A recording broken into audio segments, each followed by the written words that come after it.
Police watchdog, the Ipid, will investigate the shooting of a Wits student leader. Former SRC President Shaeera Kalla was reportedly shot 13 times by police, firing rubber bullets. Kalla claims she was shot in the back after a peaceful protest. Let's get some more about this. We'll talk about it with spokesperson for the Independent Police Investigative Directorate, Moses Dlamini. Moses, good morning. Thanks for your time this morning. Let's start with this particular case. Has an official complaint been lodged with you about this one? No, it hasn't. We haven't received this one, but because we became aware of it from the media, we're following up, trying to get more information so that we can start an investigation. How many complaints are you dealing with? I mean, there have been lots of complaints, lots of criticism about how police have been handling these protests since they began weeks ago. How many are you dealing with in total? Yeah, at this stage we only have 4 cases, 2 from Wits and 2 from the VAL, and all of those were reported by the police.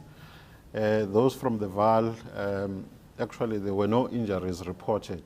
It was a discharge of police firearms, which police are required to report. If we find that perhaps there are no injuries, at some point we will then look at closing those matters if nobody else comes up to say I was involved. Perhaps the information that we have is not complete. However, with the other matters, there were injuries, and we've assembled investigators and assigned those cases to investigators to start investigations. But it's early stages of the investigation. The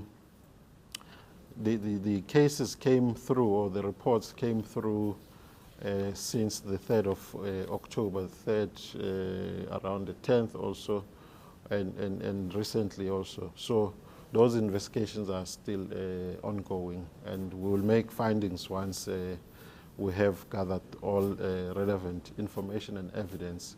But we also want to say that because there are many reports that say perhaps more people could have been injured, more students could have been injured, we call on them to come forward and report to the Ipid so that we can also look at those. Moses, I mean, this might take us through how you actually investigate something like this. You have a protest, you have lots of students, you have lots of officers who are on the scene.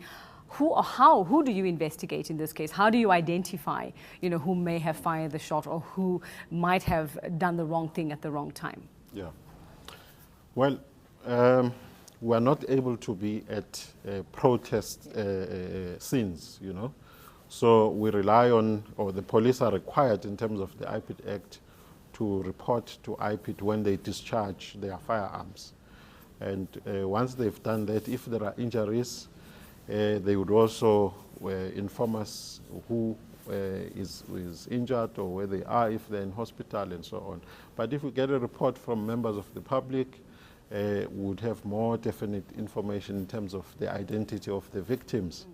And then we assess whether those matters fall within our mandate. Once they register them on the case management system, allocate them to investigators who will then go to the scene, try and find the complainants, try and find the witnesses, make sure that the evidence is also collected, like your cartridges and the firearms, that the police firearms are also confiscated and then sent for ballistic analysis. So there is also a technical aspect of the investigation, and we analyze that at the end. Do you use a lot of footage? I mean, we as the media are out there almost all of the time when this happens. You also, social media, we have students who've been using their phones to film, what happens in those protests. Do you use that footage? Yes, we also do use footage, and we have actually, in the matters that have been reported already,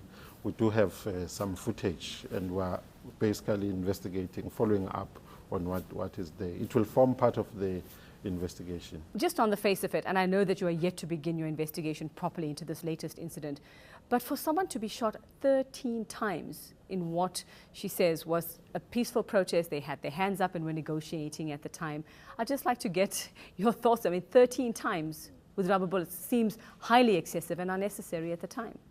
Yes, so on the face of it, it does. obviously, as an investigative body, we must investigate and then make conclusions based on the investigation. But if you look at it, it seems excessive. Yes, yes. And then, as IPID, I know that you are supposed to investigate cases that come to you or those that you think need investigating. But are you in a position to advise and to say, going forward, maybe this is how we should start handling the student protests, maybe this needs to change or that needs to change in how we deal with incidents like this? Yeah. Well, if you ask the police, they will tell you that there was perhaps a reason for them to shoot. Perhaps they are defending other people who are under attack, or property, preventing damage to property. So as Ipid would then look at whether police action was justified under the circumstances. So we have to look at each and every case on its own merit and then make a call based on the evidence that we have found. And very quickly, what's the worst that can happen to a police officer? What are the punishments that you mete out? Well, in similar incidents in the past, policemen have been sentenced to jail terms where they exceeded the bounds of the law. So, but you have, as I say, to look at the circumstances of each incident, and then we make recommendations for prosecution where those are necessary. All right, well, we look forward to some feedback from you on these cases. Thanks very much. That's IPID spokesperson Moses Dlamini.